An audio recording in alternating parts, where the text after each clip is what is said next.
I am really, really excited to bring Laniece Listens on today, one of Kiltz's Carnivore Conversations.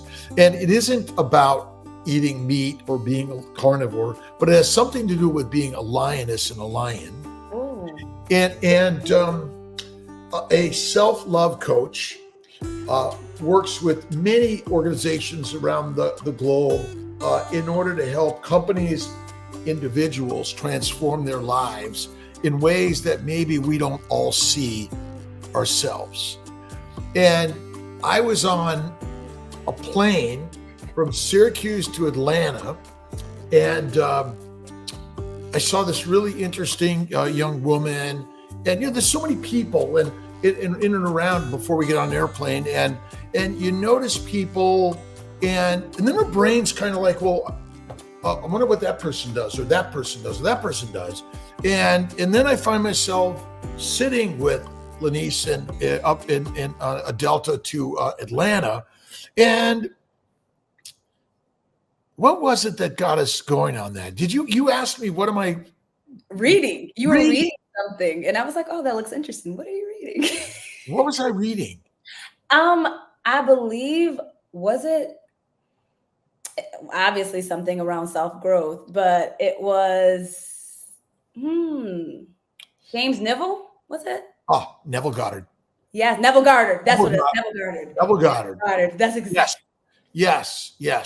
And that got us talking. And I was very impressed with Laniece's work, but her story. And we all of us have a story. And the story is so important.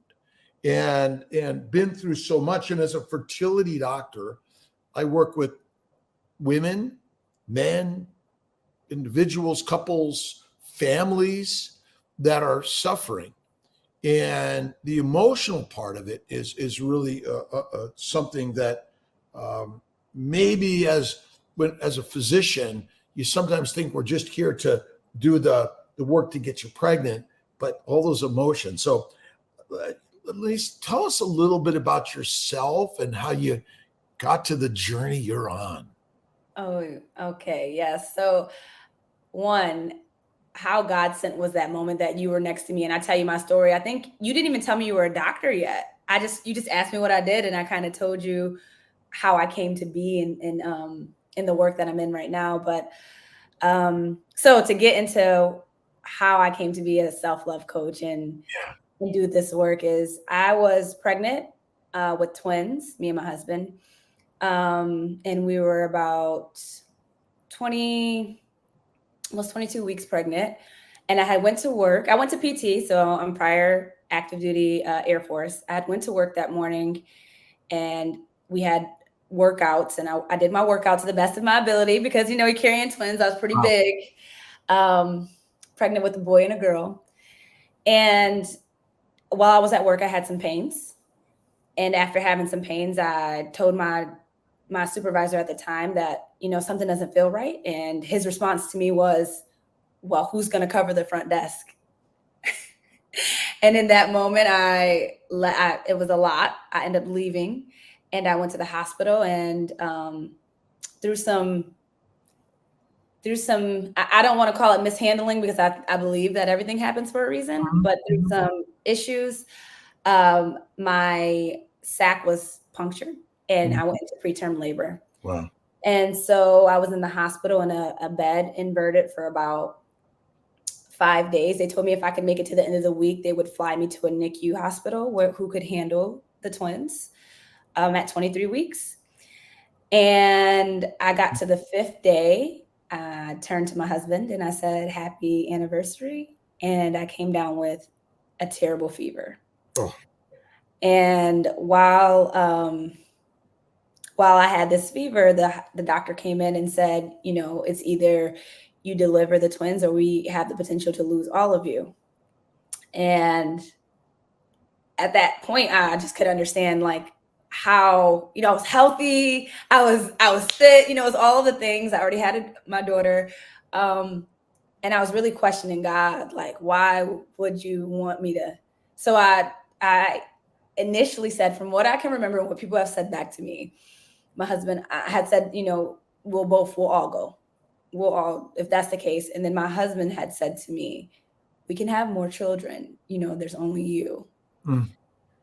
And so I gave birth to them on our anniversary, our 5th anniversary. And they ended up giving me, the baby stayed alive. They were on my chest. They stayed alive for about a couple of hours. Wow. And then they passed. Mm.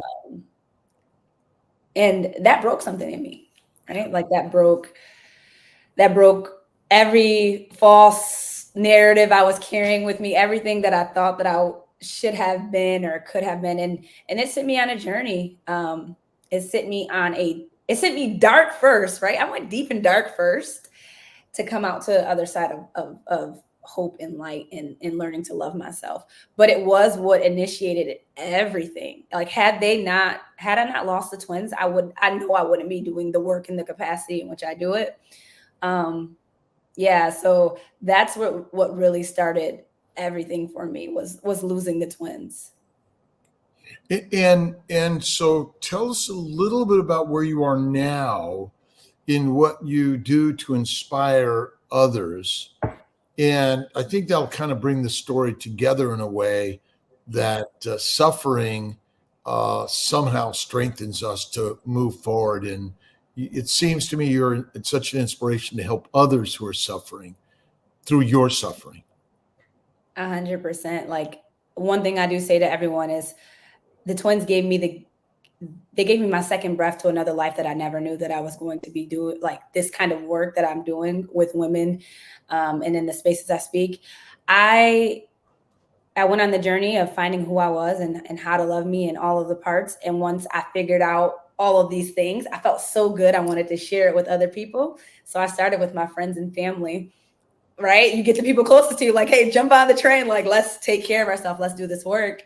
And it morphed into coaching. I finished my master's in social work and then I got certified in coaching. And I go and I speak to women. I have a signature workshop that is called Becoming Her, where we delve into all of the beliefs and the things that make us feel small well before the trauma, right? Things that happened well before, like the twins was just the thing that broke everything, but there was so much before the twins. And so I figured out I was not the only one who had all of these things that had happened to them or to ourselves before we finally sit down and do the work. I help women all over the world, though, learn how to take what they've been through, their pain, and find their passion and their light, all while still feeling joy. I had to go deep and dark first, and everyone doesn't have to go deep and dark first, right? Like I was struggling through it by myself. And so now that with all of my knowledge, I'm able to help people right where they are so that they don't have to do it alone. Well, tell us a little bit about the dark side, because I know for myself, I went through a very dark few years. And through that darkness, it pushed me to seek the light. I mean, I didn't know I was looking for the light. I was looking for the answers to why. And through the pain, I began to dig deep into meditation, prayer, positivity, listening to people like yourself in order to find some structure to where I want to be. Very similar to you, Dr. Kiltz. When I was depressed, I would look at my one daughter at the time and I would say, I would want to love her and hug on her, but I felt like I was held back since after losing the twins, right? I felt this between my husband, my daughter, everyone. I felt so distant, and I would show up and still smile, right? I would still try to, even after, there's pictures of me after losing the twins and I'm just smiling, like, because I went into like this, I just shut down. Like I just was just existing. So for me, as I was going into my darkest moments, I ended up getting pregnant again 5 months after. Wow. And that brought me into therapy because I started having I got diagnosed with PTSD after losing the twins.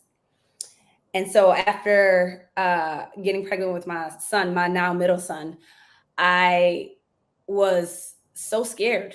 I was so afraid because I hadn't even processed truly losing the twins. And now I'm pregnant again. But what happened was I went to therapy. I found a therapist. I went to therapy, and my poor therapist, who suffered so much from me and my, like, there would be times she would be crying in my session, right? It's me telling her, and she's crying in my session. And I'm like, yeah, it was the perfect place for me to open up and lay out what was real for me and what I was going through. And that really changed everything. Like how I looked at myself, how I approached, it's why I went and got my master's in social work. She was a social worker. That's why I was like, I want to help people at this magnitude, at this level. But yeah, there were times where I felt like life wasn't worth it though, but looking at my child, my daughter, looking at my husband, and just knowing that this cannot be for naught. Like all of this pain, all of this cannot be for naught. It has to be building me up for something. And that's what I chose to believe. It had to be building me up for something, to do something great. And that's what I feel I get to do now. Tell us a little bit about the self-love part of what you're doing, because it is so many people don't seek or don't have access to the help, and there's so much depression, anxiety, madness, sadness, post-traumatic stress disorders, or however we want to label them. I mean, life is full of all these stressors. How do people find the therapist or the social worker or the inspiration and the self-love? One thing that I noticed and recognized just in like working with people every day, and even in my own journey, you have to be honest with yourself. I think we all like to live in this space of it's not that bad, it could be worse. Like being honest with what you need. And in order to be honest with what you need, you have to find safe spaces to have that honesty, right? Mm-hmm. So looking for if you're someone looking to start your self-love journey, or a therapist or a social worker, being honest with what you need and saying, I don't like where I'm at right now, regardless to what's going on around you. I don't like where I'm at right now. And then there's resources everywhere, right? Like you can go on Google, you can go on there's resources everywhere where you can find a therapist or a social worker. But most importantly, just being honest and being willing to receive support. And that takes vulnerability. And a lot of people shy away from that because they see it maybe as a weakness, or not wanting to, because maybe they built themselves up and depended on themselves for so long that they don't seek out support. Mm-hmm. But even if your life feels like it's okay, it's still okay to be supported. Like allow yourself to see someone who can hear you and hold space just for you. Does that answer your question? Because yeah. Because you talk a lot about sort of that self-love is built on pillars like self-acceptance, self-respect, and self-awareness. And the sort of many professionals or people who are successful, as we label, or they're confident. We all have a little bit of the dark, the hurt, the pain, the suffering, the challenges. And so how do we bring about that awareness and share it in a way that we're not bringing our weakness out and sort of, and maybe because maybe I feel this way sometimes, you want to be positive, you want to bring it light, but recognizing that we all have sorrow and sadness, even when it all looks rosy. Oh, talk about it. So when self-awareness, self-respect, self-actualization, like to get to a place of self-actualization, you do have to embrace all of those parts, right? We can't just push away the sadness and the sorrow and if you block feeling the bad things, you also put a block in from feeling the good things in their entirety, right? A person who is in a space where they feel like they're winning but still feel empty, right? You can be willing, you can have all of the success, you could have all of the things, the material things, but when you go home at night or when you lay down at night, do you feel fulfilled? Are you enjoying all of the fruits of your labor? And most oftentimes in these higher positions, in these successful positions, there's a gap. There's a disconnect between that. And so to begin to close that gap is we're going to go right back to it, to accept where you are and what you need. To say, sometimes that's embarrassing though, Dr. Kiltz, to say, I know I've accomplished all of these things, but I'm not happy. Yeah. Like not feeling like they have the right to feel that way because they've worked so hard.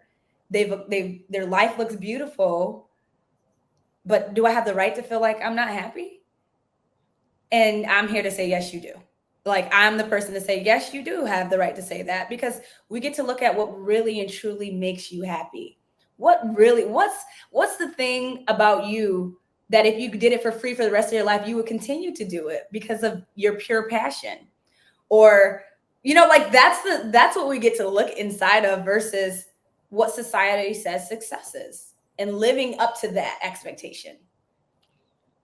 So what are some of the practices and exercises that one can do to sort of help find the shining light to the dark and the light sides of our lives? So I'm huge on joy, and I know people don't want to shift all the way into joy immediately, but if you're someone seeking like joy right now, even today, turn some music on. I'm a dancer. I am all about moving your body and letting the energy flow. So if you're trying to seek joy in your day, we have these things called joy alarms. We set alarms on our phone, and it doesn't matter when it goes off. This is for my clients who are really perfectionists. They're like, they don't want to they don't want to be embarrassed. They don't want to stand out. They want to follow so we have joy alarms. And when it goes off, no matter what, you have to dance, right? You have to just break out and just, that's a way, one, to get out of your head and into your body. Two, we have to stop being so worried about what other people are thinking about what it is that we're doing. This is really like, while we're co-creating, you still have to focus on you and what it is that you need to be able to live a fulfilled life. Something else I would definitely recommend is, if you're not already in a space with community, finding communities that have the growth mindset, right? Like that allow you to express yourself vulnerably. So safe spaces, we talk about safe spaces, but like truly safe spaces that are going to allow you to express whatever it is that you need, how it is you need it.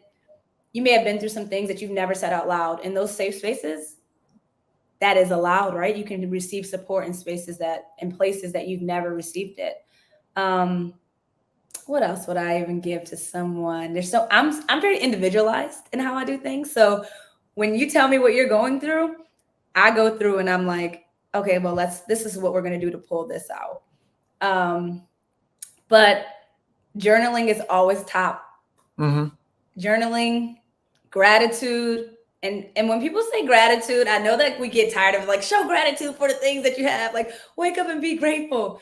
And sometimes that feels hard, but if you could just start with being grateful with the little things of like, oh, like me and the kids this morning, getting them ready, it can get really hectic. I'm like, oh, I'm just so grateful that I have my children.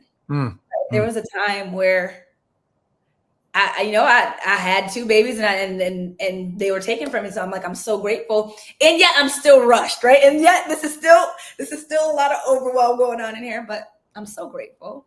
So just remembering that you prayed for some of these things that you have right now and showing gratitude for those.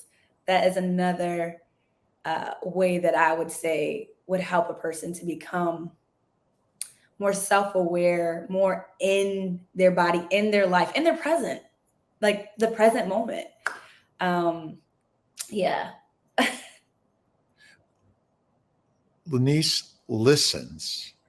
Obviously, because I really, we're all listening.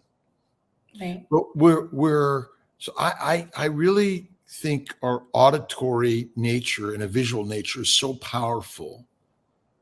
And how do we help people to learn by listening to the work? Because you've been through the work, and we're all in so many ways, well, just me. I'm the only one that's afraid or sad, and like no one else really knows what I'm feeling.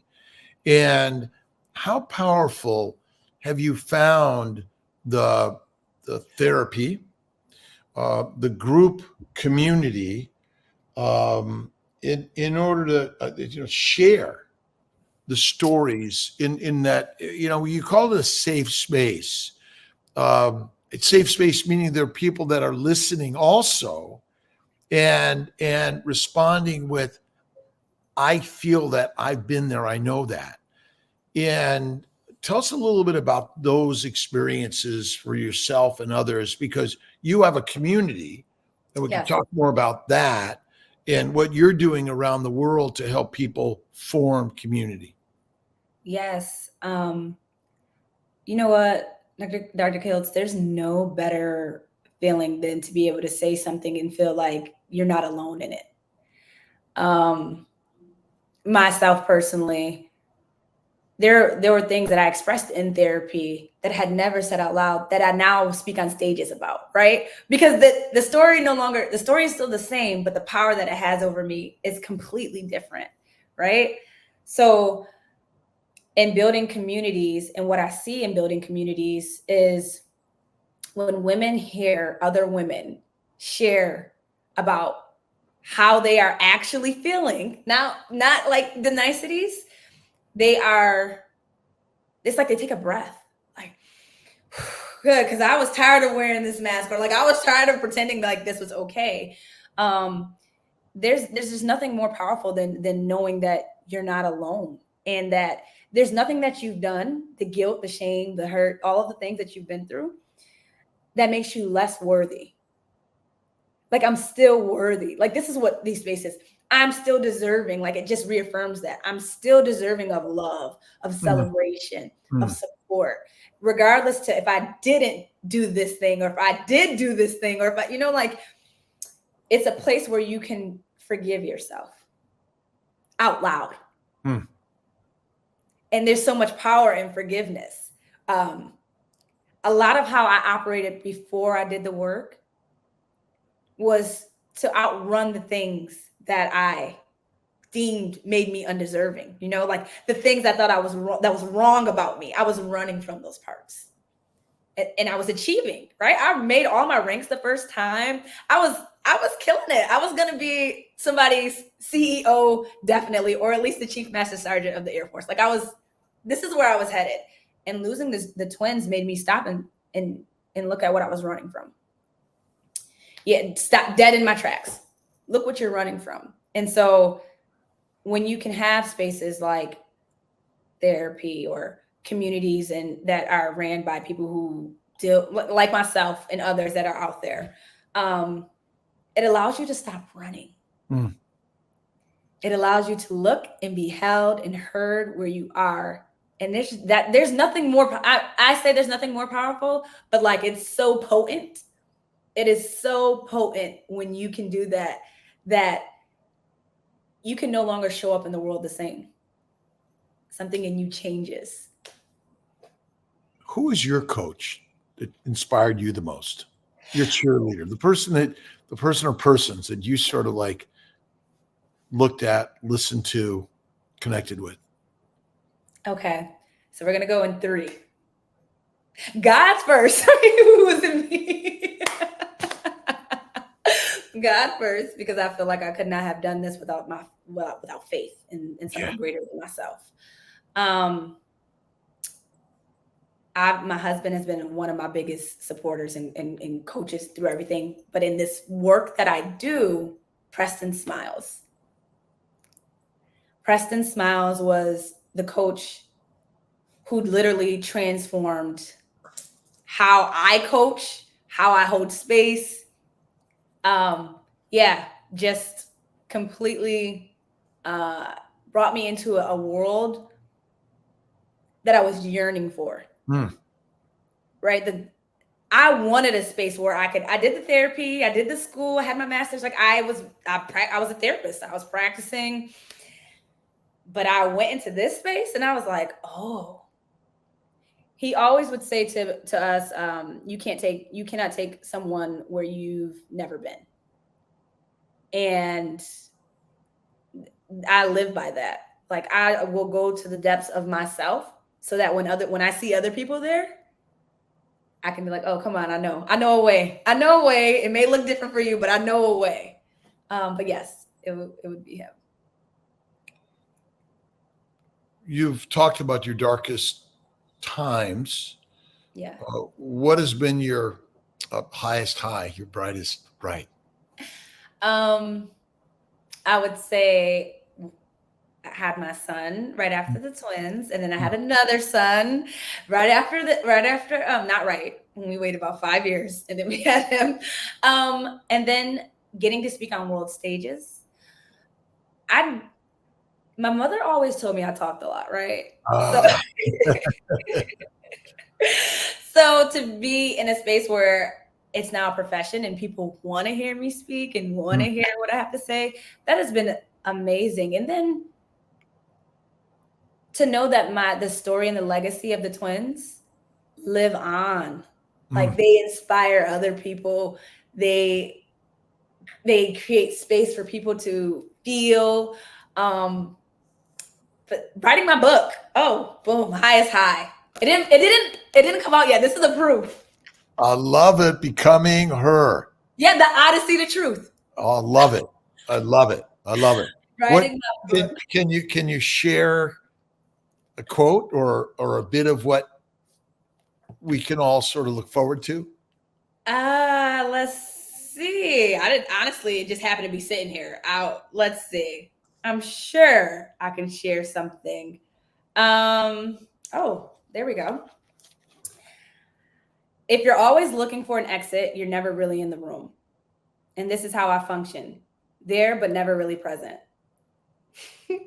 I want to say that because I shared this recently. I personally would go into spaces premeditated, already thinking about how it wasn't going to work for me, how I needed to have an exit plan, how I needed to have a plan B, right? So I was never fully present. So for anybody who's right now who is going through anything in your relationship, in your career, if you're not fully present, if you're always looking for the exit, if you're always trying to figure out how it is you're going to make something work before you even try to make it work, you're already setting yourself up for failure. And that's something that I had to learn the hard way because I didn't realize it. I didn't realize I was always looking for having a plan B. There's always a plan B, right? There was always a plan. Now there's not. There's only A. Big A or little a, but always A. Where does fear come in your presentations, in your stage, getting up there and speaking? Where does fear come in? I would say it's never while on stage, because before I go on, I think about the one person it could help, right? For that.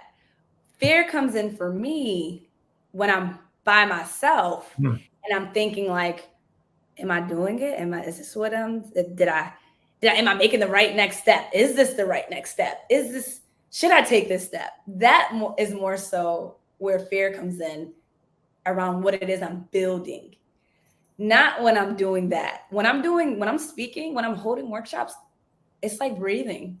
It's not, it's because I know one person will take something from what I'm saying, but typically I get a lot of good feedback from all people, but Yeah, there used to be a fear there when I thought that what I had to say wasn't worth hearing. Mm. And once I realized that what I have to say is not only worth hearing, it saves lives. I'll get up there and speak to the one person who wants to listen. Dr. Rob Kiltz, another beautiful, spectacular day. And I just want to send thanks to all of those for watching the newest episode of Carnivore Conversations. Be sure to follow us on Spotify, Apple Music, and other streaming platforms to gain access to the full 1-hour episode. And don't forget to like and subscribe for more to come. God bless.